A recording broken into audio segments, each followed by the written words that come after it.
అయితే ఎస్ఆర్బీసీ కాలనీలో దాదాపుగా 3000 ఇళ్ళు ఇవ్వాలని, అదేవిధంగా కాలనీ పక్కన ఉండేటువంటి ప్రైవేట్ ల్యాండ్ కావచ్చు, ఎండోమెంట్లో ల్యాండ్స్ కావచ్చు, వాటన్నిటిని ఆక్యుపై చేసుకొని వాళ్ళందరికీ కూడా ఈ యొక్క పేదలకు ఇల్లు ఇవ్వాలనేటువంటి దృఢ సంకల్పంతో గౌరవ ముఖ్యమంత్రి గారు ప్రవేశపెట్టినటువంటి ఆ స్కీములో పేదల కోసం ఇల్లు, ఆ కార్యక్రమంలో భాగంగా ఇవంతా కూడా కంప్లీట్గా క్లీన్ చేయడం జరుగుతూ ఉంది.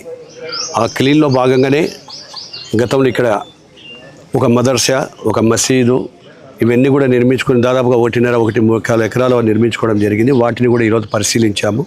అదే సందర్భంగా అక్కడ మధ్యన ఆ చెట్ల మధ్యన కూడా ఒక ఈద్గా ఉండేది. ఆ ఈద్గా ఏదైతే ఆ కాలనీ లేఅవుట్లో అనుమతులకు సరిపడా అవన్నీ కూడా అడ్డంగా ఉన్నాయనేటువంటి ఉద్దేశంతో మా అధికారులకు చెప్పడంతో వారు దాన్ని తీసివేయడం జరిగింది. ఆ తీసివేసినప్పుడు కూడా దీనికి పెద్దలైనటువంటి వారికి కూడా నాకు ఎదురైతే, నేను వచ్చేటప్పుడు ఈ కాలనీ అంతా చూసుకుని వచ్చేటప్పుడు ఎదురైనప్పుడు వారికి కూడా ఇది ఇబ్బందిగా ఉంటుంది, భాషపై నాకు ఇబ్బంది అవుతుంది, మీరు కూడా అర్థం చేసుకోండి, మీకు ఎక్కడైనా సమయం దాంట్లో చూసి అనువైన స్థలంలో ఒక ఈద్గాని మేము కావాలంటే నిర్మించి ఇస్తామని చెప్పి ఆ రోజు చెప్పడం జరిగింది. సరే, అది జరిగిన తర్వాత చాలామంది రాజకీయాలు చేయాలని చూశారు. దాని రాజకీయ ఉనికిని కాపాడుకోవడానికి కొన్ని నీతులు, కొంతమంది నీతిమాలిన వాక్యాలు కూడా మాట్లాడితే నేను అవి మాట్లాడదలుచుకోలే. ఎందుకంటే నేను ఒక అధికారంలో ఉన్నాను, ఒక మంత్రిగా మాట్లాడడం సరికాదు కాబట్టి మాట్లాడలే. సరైన సమయంలో వాళ్ళకు కూడా బుద్ధి వచ్చేట్టుగా జవాబు చెప్తా. వాళ్ళందరూ కూడా నా దగ్గర ఇంటికాడికి వచ్చినప్పుడు కూడా నేను చెప్పడం జరిగింది, ఇది మీ అందరూ దీంట్లో కేవలం నా ఒక్క మనసులో నా కార్యకర్తల కోసం కాదు. పేదలు లేని ఇళ్ళు ఉన్నారో దాంట్లో మైనార్టీలు ఉన్నారు, ఎస్సీలు ఉంటారు, ఓసీలు ఉంటారు, అందరూ ఉంటారు. ఆ ఇండ్ల నిర్మాణంలో భాగంగా కాలనీ లేఅవుట్లో భాగంగా అక్కడ ఇబ్బంది వస్తుందని చెప్పి, అది కూడా అక్కడ మేము అఫ్సియల్గా కూడా లేదు, అది రికార్డులో. వాళ్ళని కూడా అడిగాను, మీకు ఏమైనా అఫ్సియల్గా రికార్డులు ఉందంటే లేదు, ఖాళీగా ఉంది కాబట్టి అంతమంది ఎవరికో మేము ప్రపోజల్ పెట్టినాం ప్రభుకే, అది ఎలాంటి అనుమతులు లేవన్నారు. అనుమతులు ఉన్నదాన్ని ఎవరూ ఏమీ చేయడానికి హక్కు లేదు నాకు. అనుమతులు లేదు కాబట్టి మా డిపార్ట్మెంట్లు కానీ, మా రెవెన్యూ కావచ్చు, ఎస్ఆర్బీస్ కానీ అవి లేవు కాబట్టి దాన్ని తీయడం జరిగింది. దాన్ని తీసిన తర్వాత వాళ్ళ కోరికతో నా ఇంటి దగ్గరకు వచ్చినప్పుడు, నన్ను కలిసినప్పుడు పెద్దలందరూ ఖచ్చితంగా మీకు న్యాయం చేస్తాను, నేను ఈ లేఅవుట్ కూడా మళ్ళీ ఒకసారి వచ్చి చూస్తాను, నేను ఈరోజు విజయవాడకి వెళ్ళిపోతున్నాను, అర్జెంటుగా నాకు పని ఉండి వచ్చి నాకు చూస్తాను, లోపలనే దాన్ని కావాలని చెప్పే పబ్లిసిటీ కోసము, రాజకీయంగా ఉనికిని కాపాడుకోవడానికి ఏదో బురద జల్లే కార్యక్రమాలు చేయాలనే ఉద్దేశం నా మీద జల్లారు. అవి చూడడానికని ఇప్పుడు ఈరోజు అందరి పెద్దల సమక్షంలో తిరిగాను, మ్యాపులు చూశాను. ఇక్కడే మా ఎంఆర్ఓ, ఆర్డీఓ, సర్వేలు ఉన్నారు. ఏదైతే అనువైన ప్రదేశాలు ఉన్నాయో వాటన్ని ఐడెంటిఫై చేయమని చెప్పాను. ఒక 10-15 రోజుల్లో ఇప్పుడు నేను సింగపూర్ వెళ్తున్నాను. వచ్చిన తర్వాత 15 రోజుల లోపల మళ్ళీ ఒక్కసారి ఇక్కడికి వస్తాయి. దాని అనువైన స్థలాన్ని చేస్తాము. వారికి ఇబ్బంది లేకుండా మంచి అనువైన స్థలాన్ని ఇచ్చి వాళ్ళందరికీ కూడా అన్ని ఏర్పాట్లతో, మళ్ళీ మామూలుగా ఏదో వాళ్ళ మాదిరిగా వీళ్ళ మాదిరిగా కాదు, సకల సదుపాయాలు కల్పించే విధంగా చేసి దాన్ని సేఫ్టీగా చేస్తానని చెప్పి కూడా చెప్తా ఉన్నాము.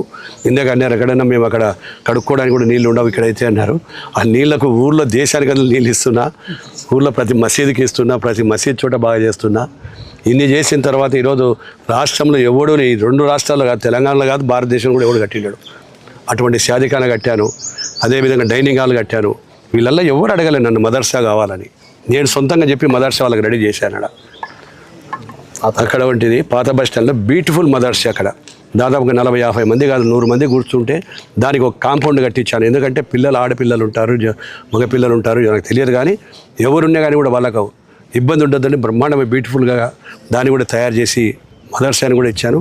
కాబట్టి ఇప్పుడు ఎవరైతే మాట్లాడుతున్నారో అర్థం లేని విధవలకు అందరికీ ఒకటే చెప్తున్నాను, నేను నా గురించి మాట్లాడే అర్హత వాళ్ళకు లేదు.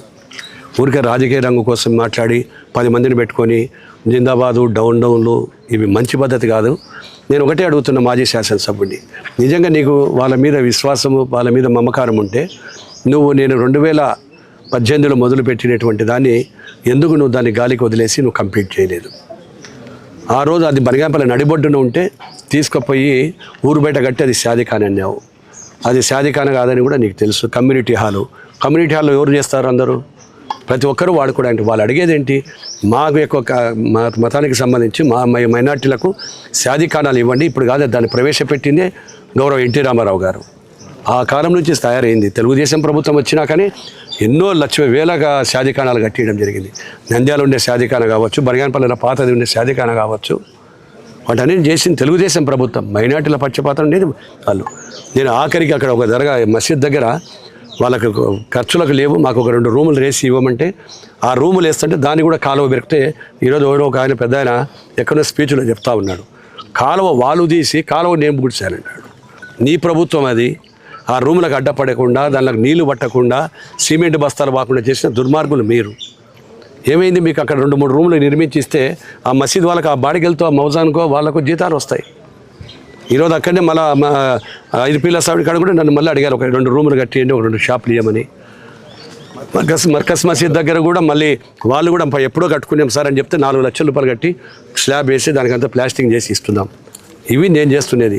ఈరోజు బరిగానపల్లి బస్ స్టాండ్లో ఆ దర్గా నేను ఇప్పుడు రాజకీయాలకు వచ్చి కట్టలే.